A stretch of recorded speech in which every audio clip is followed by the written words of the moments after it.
Well, today Zimbabwe is once again faced with some crucial and critical elections, by-elections. Immediately, I say shortly after the 23rd, 24th of August, harmonized elections, we find ourselves back to the election mood and electoral mode as a country. And maybe let me, of course, summarize what this situation, this political situation we find ourselves in, what it means. Why are we here as a country, as a people? And of course, first of all, this is a statutory issue. It's a legal issue. Once there are some political gaps in terms of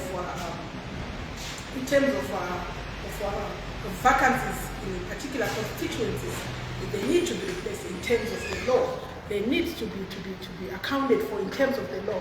And we remember that there's been recalls that happened within the CCC, and that's the major issue, where we found that the Secretary General, the SG for the CCC, Mr. Tshabangu, had actually to communicate with the authorities, recalling their own members voluntarily and opening up a gap for these by-elections. And of course, there's been an outcry. Some people think that it is not fair. Some people think that it's a ZANU-PF issue. Some people think that it's a political game. And of course, it has been a political game, and it has remained a political game. But what I want people to understand is that every political party in the game of politics pushes its interest. I remember very well that just after the formation of the CCC, many people were so concerned about the structural issue of the CCC and the coming in of the strategic ambiguity, ambiguous as the term is, it has given birth to these by-elections. And the law being the law has ushered us into these by-elections. But it is not only about by-elections. It is about introspecting the institutional frameworks in this country.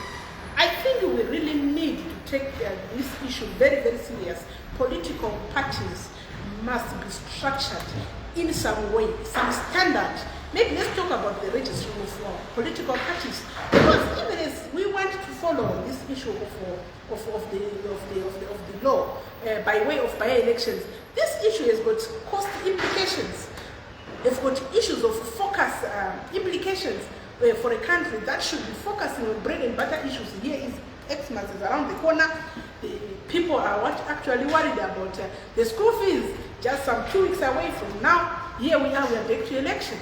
Yes, it's a legal issue, it's a political issue, but we also need to attach this to issues of the cost element and the issues of service delivery. I really feel that much as we focus with the by-elections, we also need to be considered as political parties. Maybe political parties themselves should put their houses in order, and in particular the CCC. Going forward, yes, we may point the opponent to say the opponent has gained. What is it all about? Political opponents, they always gain if you open yourselves for attack. And this is exactly what Nelson Chamisa did. This is exactly what the CCC did. You open yourself for manipulation, you open yourself for attack, and of course the opponent benefits. What ZANU-PF is simply doing today is just to benefit if they happen to win in some of these constituencies. But of course, as a citizen, we have got nothing to benefit. If anything, we are back to the election mode. We have got a cost implication because the ZEC itself, in the wake of the EU that withdrew their funds, in the wake of all these things happening, they are funded from government. And the government coffers is our tax. It is our revenue as a people. So we have a lot to lose. But well, this is the background around it. But let's talk about today's by-elections. personally have an interest in following, it seems that almost all is going on well on the ground. And this is what I'm hearing. Mavuku, no more by-election, owing to certain legal implications that actually certified and upheld the just ended the High Court rule, which actually maintained that the recalled MPs cannot find their way back on the ballot. Here we go to Lawayo, here we go to the issues around the March North and of course the Midlands. We actually applaud Zimbabweans for maintaining peace. Zimbabweans should continue to operate in a peaceful environment, in a peaceful manner. And people must understand that partisan issues are partisan issues. They should be dealt with within a specific political party without allowing internal crises to spill over to this nature. Right now, these are internal institution spillovers. That has led us this far. But well, the law is with mechanisms. We are now back on by-elections. What the message that probably we should be talking about as human rights defenders on such a day, as a political analyst on such a day, is to applaud the public, the people of Zimbabwe, for remaining focused, for speaking through the ballot. And they have to continue to speak through the ballot. No one wrong can actually correct another wrong. If you feel that you've got something you want to say in terms of the decide of this by-election, and you are within the same constituencies, of course you're allowed to vote. And we just pray and hope that this by-election will continue in good faith, will continue to decide.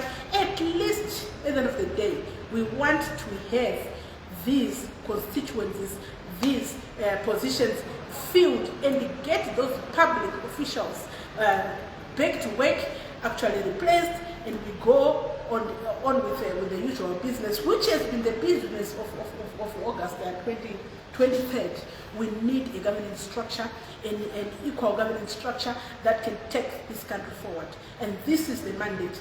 Anyone out of this is not a partisan issue, it's a Zimbabwean issue. Let's rise above petty partisan issues and focus on taking Zimbabwe forward. What is your comment on the judiciary? There have been different interpretations of the High Court rulings. Some are saying the courts are captured. Some feel that the courts are interpreting what should be done. So, in your view, do you think the judiciary is being fair in its rulings, which appear to be always against the Chamisa? Well, thank you so very much. I want to remind you quickly. Do you remember that we once had the 15 from Bulawayo, who had a case that they had delayed having their papers for nomination in the previous round of election, and they actually appealed. One of them, I think, was abuse of services through the same legal systems. And what happened? They won the case. And that narrative was like, judiciary knows exactly what they are doing. Judiciary knows what they are doing. These people, they interpret them. They actually work within systems, and they are not there to fix the mistakes within your institutions. They listen to the merits of the cases submitted before them. And one thing that people must quickly sober up and understand is that judiciary is not moved by activism. It is this kind of students' activism, the issue, the art of crafting your own lies and believing them, that has taken the opposition this far. The time we will begin to sober up as a people and begin to meet with facts raw as they are, the opposition will be transformed. Judiciary only hears your battles. You don't open up yourself, I repeat, for attack by the opponent.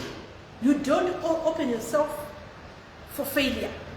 Then after failing, you create a narrative against the systems. You need to read within the systems. You have heard yourself how many times there's an error, they didn't include this name, they've forgotten a full stop, they've forgotten this. After forgetting all those petty things, then you want to attack every system. And these systems, they don't work only in favor of one side or the other. They work in favor of justice. And this is what people need to understand. Each time a court ruling is in favor of opposition, judiciary is good. Each time a court ruling is against, no, they are captured. So I think that it shows the level of immaturity that we still have as opposition. And at this juncture, what is important is to draw lessons. 2028 is around the corner, is coming. Why need to still craft and believe your own lies? It's time people fly above such petty concerns and begin to put house in order. I say this passionately about the opposition because I have invested also so much, even emotionally, around the opposition. Actively. Some of these people were still getting some lunch boxes to school when we were already in the opposition politics. And there's nothing wrong in learning. There's nothing wrong in picking what is good, in drawing lessons. But we could not continue to fall in the same pit in 2018, same pit, this same pit, and we want to always operate at such a level. I think basically what we need to do is to find each other. And from a political analyst and a political scientist perspective, people must understand that every political party is just becoming itself in competing for political power. So you cannot blame your opponent for actually advancing their interest, taking advantage of your weaknesses and your failure. You need to compete at that level. As long as the operational space is open, like today, everyone is allowed to cast their vote. Tshabangu is becoming political. These are issues of gaps. I remember kuti vanhu vakatukwa mumaplatform handizivi kuti chii chinoita kuti political party idzike midzi kuita manifesto yokungotuka vanhu kusvika pakushaya neunenge uchida ari right. Tiri kuda kuti opposition iende mberi. Even ikasawina ngaive a formidable force that can put checks and balances on what is happening. But kana achingori madirativha ngesaizvozvo chingogadzira nemods, believe, odds, amplify, odzoka nadzo odini, we cannot go anywhere. We need to mature. We need to mature as a democracy. Okay, the other faction of CCC have been saying that Tshabangu is not their member. And since its formation, Tshabangu has never attended any of their meetings, their executive meetings. You as a political analyst, how do you gauge this? Because Tshabangu has gone on to recall more than 20 MPs, more than 20 senators, more than 20 councillors, and this is giving a lot of havoc within the institution. How do you see it? This is where I go back and say, as we speak right now, because of the strategic ambiguity, you know what ambiguous means? Not as clear, not as, it's just like it, but not it. This is the basis that we are operating. This is the theory that we are operating with, as adopted by the political party. Now, how do you know the truth? It becomes the Tshabangu's word against their word. And now, in the absence of a formidable or a clear document to guide this, these are always there. You know that in every political party, even in burial societies. But there is always a governance document that avoids such things. That's why I said at the start of the interview, we are here as a country talking politics, talking elections again, simply because an institution within itself has failed to put its house in order. Now we are chasing Tshabangu against Chamisa against Tshabangu. The courts are busy with talking with this very institution. So I think to avoid this in future and to protect the interests of the masses, political parties must be standardized. They must be registered if need be, so that we protect. Look at how much the public has worked before in the same subject, elections. We find ourselves here even as a country, we are even exposed as a country, because we can be going back to elections like this because we don't have institutions or frameworks to govern the running and the existence of what can be called a real political party. This now looks like a loose movement that has been running around grouping people Because now it's exposed, there's no document, there's no what. We cannot run systems, and particularly alternative governments like that. You are an alternative force, an alternative government. You must prove in terms of structure, at least. So these are issues that we mentioned. There's so many activists, including Oko Chimono and others. But the people were really, really attacked for suggesting such things. But let's forget that. Let's learn from that. Let's learn from that as a country. Let the opposition learn. Let the country learn. ZANU-PF is a beneficiary. But what is it benefiting us? Nothing. Because we are back to squandering of resources on the same subject. When the kids want to go to school, when hospitals need the attention, when a lot of things need to be attended, the parliament must be stable by now. But because we don't have frameworks, the same frameworks, if we lobby them today to say, let's have the political parties registered, the same people don't want the political parties to be registered. So honestly, where do we go? We need to move out of students' activism. We need to go forward and define a way that will protect the citizen, even the political parties themselves, in future, so that we are not moved in these circles once more. You spoke about having a formidable opposition. With the ZANU-PF gunning for 2/3 majority in parliament, what's your prediction? What do you think is going to happen? Do you think it's fair or it's good for this country to have the ruling party having a majority in parliament? No. It's not good for the opposition, but it's good for ZANU-PF. It's good for those who will be winning. Like I told you, political parties, they do compete. Actually, if you were to go to ZANU-PF today, they will tell you 100%. And it's the goal that they set for themselves. And politically, it's correct. The opposition also has to define to say we want 100%. It's even allowed. This is why you saw across the river, HH took over. It's a strategy. It doesn't mean that the ruling party then or there in Zambia, they had to let it loose. No. So we are saying we cannot be failing on technicalities. We rather be failed in other issues. Here, these are technical issues of structures, issues of just being reasonable. We need those things attended to so that at least you are able to at least fit to compete. Right now, you are not even fit to compete any further in this way, in this manner. The opposition is not even fit to compete any further. So, because its own house is in shambles right now. My question was, is it healthy for a country to have one party with the controlling parliament? It's not healthy because while we want a formidable opposition, a formidable civic society, a formidable force of activists, and it's around checks and balances. Alternative must be there to check if things are going on well, to demand all those things. Even the labor movement right now, it's not clear. The civic society is being engulfed even within the same opposition politics. Of course, this opposition movement anchored itself on the labor movement. But the labor movement is actually being suffocated. It's not healthy. This is why everyone is concerned. It's not about Chamisa taking over. It's not about individuals taking over. It's about having strong institutions that can compete for the benefit of getting quality service delivered for the people of Zimbabwe. If they can win, so be it. But for now, we don't even have a force that is ready to, not even to win, to compete with all these things that you can see in on. So the lobby is around saying, guys, let's stop this madness.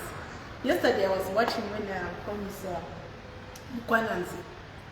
I'm urging you all to go to the ballot and make sure you are going to cast it there. Okay.